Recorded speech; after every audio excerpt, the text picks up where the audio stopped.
Brethren, I think it's been established very clearly by all that's been said. Islam is behind 9/11. Islam is what we're facing. It's not just some radical form. And I just want to give a couple of verses from the Quran that haven't been mentioned, and I want you all to just relate, because we've been asking questions and talking. Take, for example, Surah 33, verse 21. Surah 33, verse 21, and other verses in the Quran commands Muslims to take Muhammad as their example.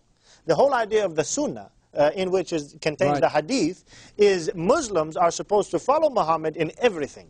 Well, look at what Allah supposedly told Muhammad in the Quran. We find in Surah 9, very important. This is Allah speaking to Muhammad. Okay, remember, Muslims are supposed to follow Muhammad's example in everything. The better the Muslim, the closer he will be like Muhammad, right? That's why women are already on the left foot when it comes to Islam, because they can't be like Muhammad. And I don't think Islam approves of sex changes, but maybe a Muslim could call in and tell us. Now, Surah 9, verse 73, let's take a look at what the Quran says. Allah supposedly telling Muhammad, here in English, or in Arabic first. أيها يا أيها النبي جهد الكفور الكفار. Okay, and what does that mean? Oh, it says, "Oh prophet." Yes, that means fight. Fight jihad. Yeah, fight jihad against the unbelievers. Who's he talking to? Muhammad.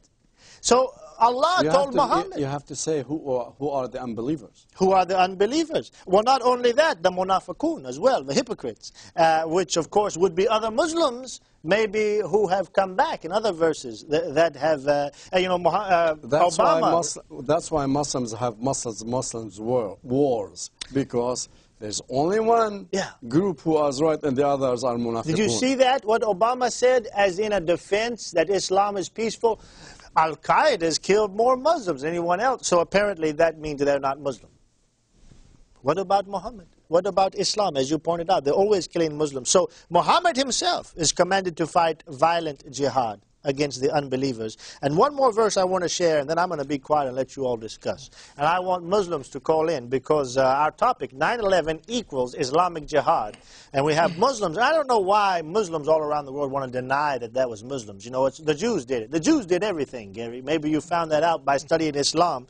Everything bad, the Jews did. Everything good, Muslims did. I mean, they invented pizza. There's one point I really wanted to point out for what you are saying. Yes. And what this brother was talking about multitudes and multitudes of Muslims. Yes. Look, in any disaster happened against Christians. Yes. Did it,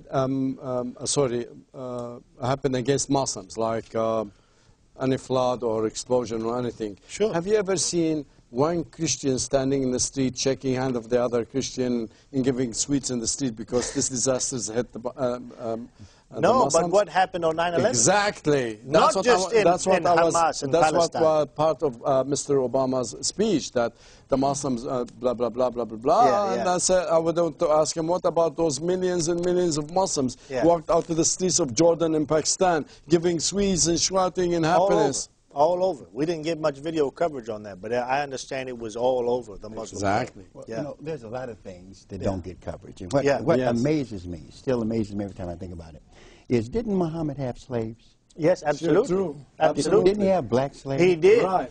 Wasn't it Islam in the 7th century that conquered North Africa, enslaved the people? Well, I'm happy you said that. Can you give me only 2 minutes for that? 1 minute and a half. Let me finish, though. Over 1,000 years enslaving blacks. Yet when more we see, than the whites. Yeah, when we see Alex Haley's roots, we don't see anything about Islamic slavery. No. All we see is Europe. Right. It amazes me. Even history, they always cut off that. I mean, 1,000 years. Everything that the Europeans learned about slavery, they learned it from Islam. Yeah, Amen. absolutely. There was a revolution in the Abbasid Empire dynasty. They called it Thawrat az-Zunj in Arabic. That means the nigger revolution. 5 million slaves who were black made this revolution. It took from the Abbasid Caliph 10 years to put it down. And that was only the fifth of the loot of the slaves. 5 million blacks in Baghdad. Right. And in like, what, 1,100, 1,000? Yes, right. Can you imagine? They didn't come there naturally. You know, here's the thing. I grew up in Detroit under listening to the teaching of Elijah Muhammad Oh, you heard and Louis it. Farrakhan. Yeah. And they told us, when I was a little teenager running around, that this guy, Is the devil. white man, Yeah. is the devil. All the way around. And I'm only half the devil, right? Gary, that's not true. But one of the reasons they said this was because of slavery. You know, that's one of the things they put on the list. Never mentioning that before Europe ever got involved, or any Christian ever got involved, Islam enslaved black Africans for 1,000 years. I bet they didn't even know.